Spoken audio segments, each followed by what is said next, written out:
So I am just doing a video because I thought of a video idea, right? So what do I want to talk about? I want to talk about the way COVID-19 is has influenced in education as a whole.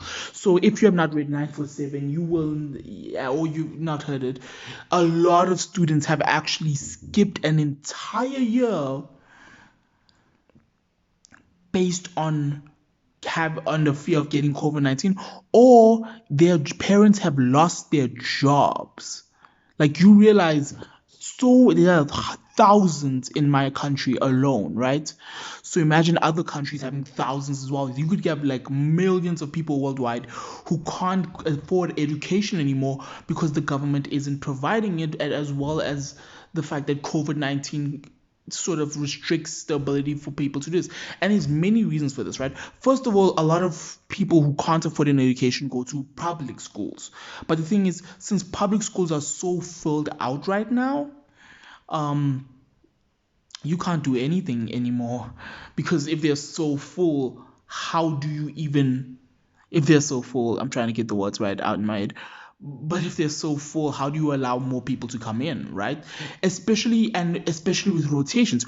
And the reason why this is and rotations is a very terrible tactic, because with rotations, people are getting less education than people who are able to afford more private incomes with fewer students. So due to said rotations, right, and shortening of days, there's likely going to be a huge wage gap we are anticipating within the next 20 years, or not a wage gap, a huge unemployment rate, a huge a lack of skills, a slow more a slowdown of progression and development in technology, and what students are able to see themselves possible with, since they have to sort of reach the finish line and try to catch up to other students.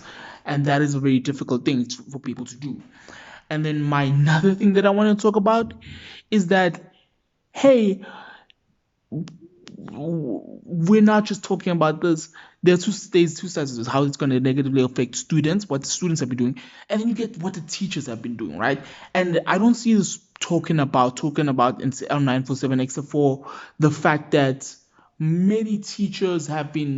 teachers have been having their students cheat.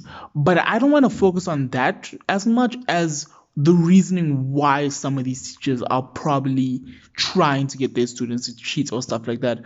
And that is the whole thing of what this has been as a Zoom class. Because give your teachers a bit of slack. Do you realize how difficult it is to sit in front of a camera and just talk about information? Because it is, but it's not just that. The other thing that is affecting these COVID-19 things is education, is that this has become a trial run for an era we are not advanced enough for. What era am I talking about? I am talking about the era of technology taking over the school system. Now, there's many reasons why technology cannot take over school systems, right? Obvious ones before this whole COVID-19 to me was simple. They are much like, teaching is a psychological field. A lot of teachers study psychology, and to understand somebody's psychology is something a computer can't do. But here comes a problem, right? Here came a problem that occurred involving this whole teachers thing.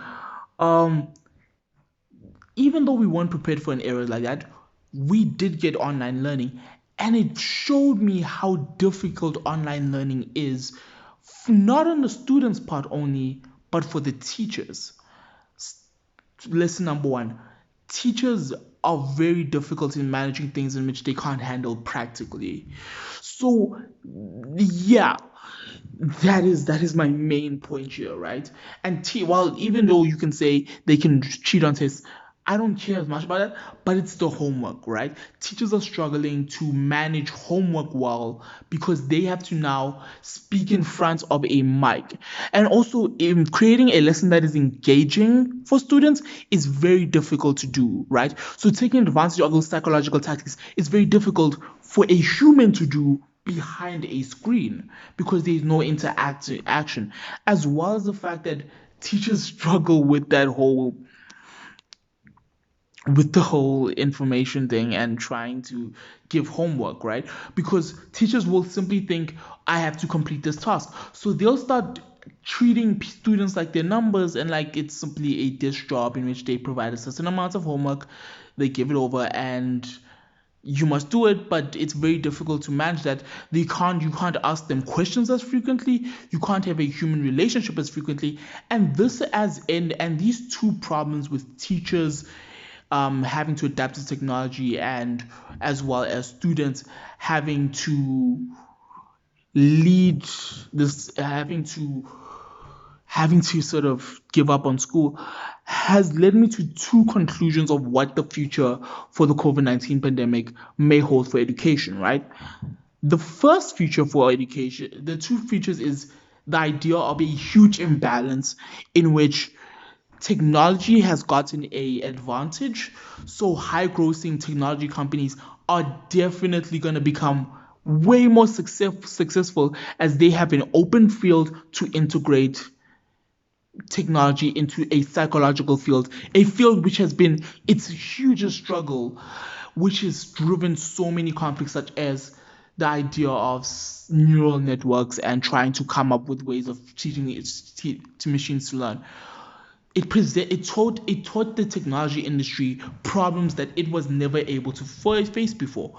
What is a good fashion of teaching teachers how to use this technology, but also how do you sort of limit information, right? How do you allow students to see which is the limit for how do you allow teachers to see what is the limit for what information must be given?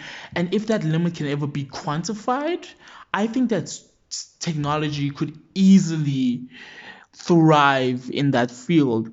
And if they're able to somehow build that psychological connection behind the screen, or teach teachers how to build that psychological connection, in which I think the best format for me, in my opinion, is clearly YouTubers.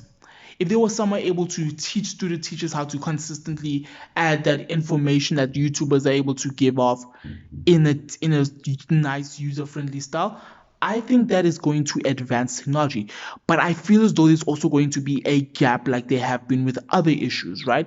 And a gap in the into education and how we learn about education. And that gap is going to create a cycle in which very poor people are going to be very poor. And the thing is, think about this. Technology is taking over.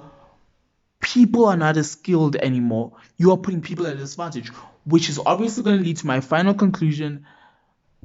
Teachers are going to become technological, and as well as various other fields, and there's going to be too much of a rise in technological work that it will end up being what people still consider immigration to be. I'm not saying that's true, but people consider immigration to be the idea that humans are obsolete and that technology is supposed to take the benefit of everybody. And that is my theory for what is going to happen if this COVID-19 pandemic continues on, and if politicians don't take action or businesses don't take action with and view this COVID-19 too softly. And I feel as though that's the future of COVID-19.